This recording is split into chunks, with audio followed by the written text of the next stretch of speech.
सीजेपीचे अध्यक्ष अभिजित दीपके सध्या स्कूल ठीक करो अभियान सुद्धा चालवत आहेत आणि त्या अभियानांतर्गत जिल्ह्यातील वेगवेगळ्या शाळांना भेटी देत आहेत।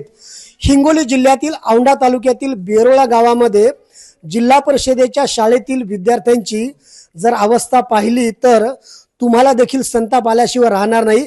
हे जे विद्यार्थी आहेत हे विद्यार्थी 15 जून पूर्वी त्यांच्या जिल्हा परिषदेच्या शाळेमध्ये अध्यापनाचे धडे घेणार होते, मात्र अचानक वादळी वारा आला आणि या शाळेच्या छतावरचे पूर्ण पत्र जे आहेत ते उडून गेलेले होते आणि त्यानंतर मात्र गावातील राजकीय पुढारी असतील त्यासोबतच विधानसभेचे आमदार आणि खासदार असतील यांनी या शाळेकडे साफ दुर्लक्ष केलेलं आहे। जवळपास जून महिन्यापासून तर ऑगस्ट महिन्यापर्यंत अजूनही शाळेचं काम या ठिकाणी सुरू होऊ शकलेलं नाहीये आणि या विद्यार्थ्यांना शिक्षण घेता यावं यासाठी गावातील काही होतकरू मंडळींनी आता या ठिकाणी शेड उपलब्ध करून दिलेला आहे आणि या विद्यार्थ्यांना या पत्र्याच्या शेडमध्ये शिक्षणाचे धडे घ्यावे लागत आहेत, धडे गिरवावे लागत आहेत। अतिशय दयनीय अवस्था झालेली आहे। माझ्यासोबत या ठिकाणचे काही शिक्षक आहेत, आपण त्यांना विचारूयात काय परिस्थिती आहे। सर, तुम्ही काय नाव आहे तुमचं आणि कधीपासून परिस्थिती?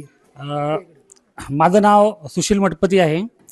या शाळेचा प्रभारी मुख्याध्यापक आहे मी। आणि हे जे आहे ते 25 मे 2026 या रोजी झालेल्या वादळी वाऱ्यामध्ये हे शाळेचं पूर्ण नुकसान झालं। शाळेचे पत्र पूर्ण उडून गेलेत, शाळेच्या मुंडाऱ्या वगैरे पडल्यात आणि शाळेमधलं सर्व काही साहित्य होतं त्या साहित्याचं पूर्ण नुकसान झालेलं आहे।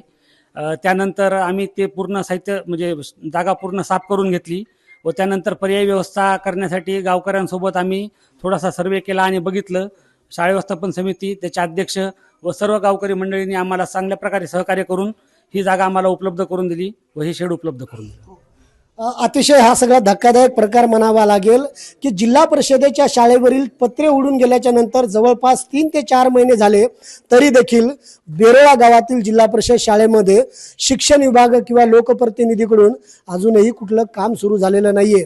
त्यामुळं विद्यार्थ्यांच्या डोक्यावरती नेमकं छप्पर कधी येणार असा सवाल विद्यार्थ्यांचे पालक विचारत आहेत।